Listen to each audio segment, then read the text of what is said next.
In this video, I will be showing you how to replace stabilizer swaybar links. This process is same for Lexus ES350 from 2007 till current year models. The process is almost the same for pretty much all the vehicles, as the design specs are standard across all manufacturers. The parts I used is aftermarket and purchases from website apremium.com. They manufacture all aftermarket parts and are pioneers in the industry for making quality parts. How to do it. Let me show you how to do it. Alright, so today we're replacing the rear stabilizer link, and the reason I'm changing is because I hear kind of clunking noise every time I'm backing up. You know, it kind of comes from the rear side. My fronts one were also bad. I did replace the front one, so I'm going to leave a link in the description below, but today I'm doing the rear ones. So the very first thing you need to do is, of course, get this tire out. It's already loosened up. The car is on jack. I do have jack stands and everything for safety reasons. But all right, let's get this out of the way. And let me show you exactly.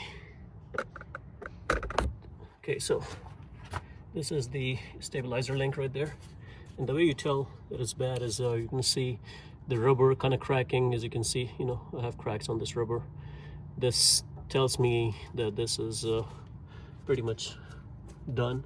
And also there's a lot of play. So when you move it by hand, it should not have that much play in there. And the reason that we have play is the car had around like 130,000 miles on it. So it's the end of life pretty much. This car is around 16 years old. It's a 2008 Lexus ES350. So we're gonna go ahead and open this guy, the one at the bottom.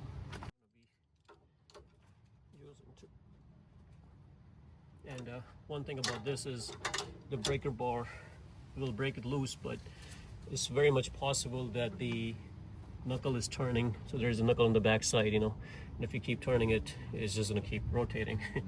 So the very first thing you want to do is break that rust thing. Once that is loose, what you can do is take a hammer drill, something like this, and just an impact wrench, basically, not a hammer drill. But if you don't have an impact wrench, you can use a hammer drill. I'm just going to try to do this. You can see it's just turning loose. So now what you need is a vice grip like this. Okay, well, it looks more tighter. There you go, that was it. I guess this thing was not gripping too well, and once it did, it came right off. Again, on the back side, all I'm trying to do is grab this nut from the back side so I can unscrew from the front. Alright, so I just put an impact there. Let's see.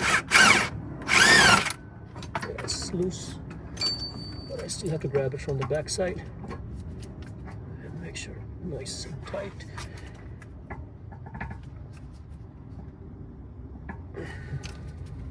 Sure it's not tightening it.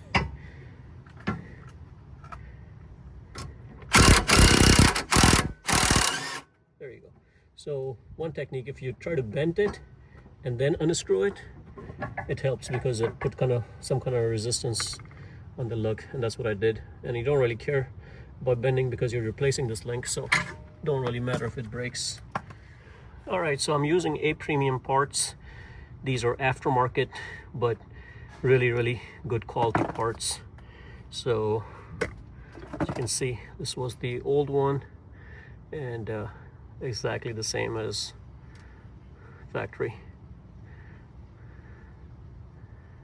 And as you can see, this was way too loose, and this one is nice and firm, and this is how it's supposed to be. It's not supposed to be easily movable. So let's go ahead and install this guy. Let me get that out of the way. And one good thing I like about these are that I don't have to tighten this. I don't have to hold it from the back. It's just, since they're brand new, it's tights right in. And this one in fact comes with a lock nut. So the other one was not a lock nut, which I'm not sure why.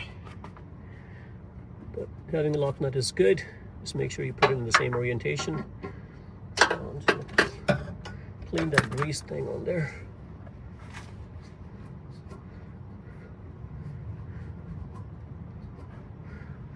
Make sure there's nothing on there. All right, this is probably a good time for you to grab this and check for any movement or any bad bushings. You know, sometimes these bushings do go bad, and I don't see any clunking or noise of any kind. I try to, you know, hit things while I'm here just to make sure there's nothing loose and rattling, and it's looking good. All right, so let's go ahead and put the new one.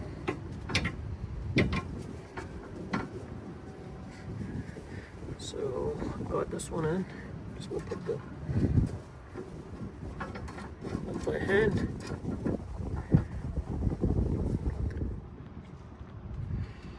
All right, so you can see this is not in, so you have to just turn this, push this down by hand. It'll happen, but it might take some force. It is brand new.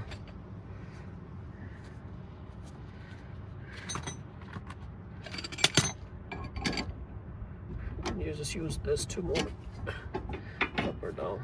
There you go. Just move it a little bit up.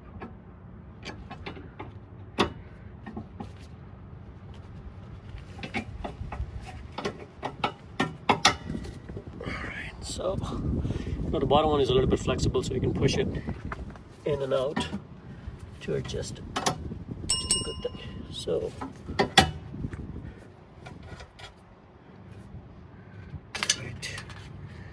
the new nut.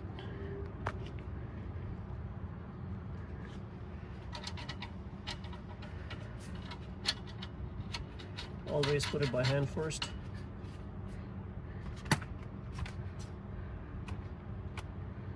Now let's try it.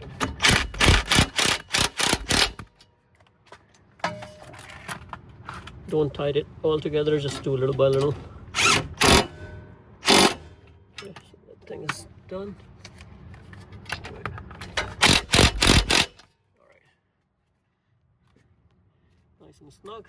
I'm just gonna take a breaker bar and tighten it by hand. Now I don't know what the torque specs are, but I always use when I remove the old one, I kind of feel how much tight it was, and but if you know the torque value, go ahead and torque it to the proper value. It's always a good idea. I'm just not going to do it at this time because I don't know the torque value. Plus I'm pretty confident that it will be okay. So let's take a long breaker bar and tighten this. And you don't have to hold the one from the back. See, I can feel it. It's nice and tight. And just going to do the same thing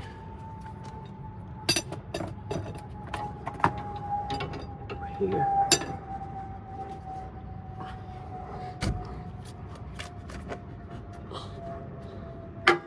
Okay, I think it's nice and tight. So guys, this is how you change your stabilizer link for the rear, and check out the video in the description below for the front ones. I used the same brand for the front and the back, and they're amazing, you know. So if you're looking for an aftermarket part, highly recommend check out their website. I'm going to leave a link in the description below. And hopefully this helps you guys replace your stabilizer link in your Camry, Lexus, Toyota Avalon. You know, all these are the same part as this Lexus. So guys, thanks for watching, and please subscribe to my channel.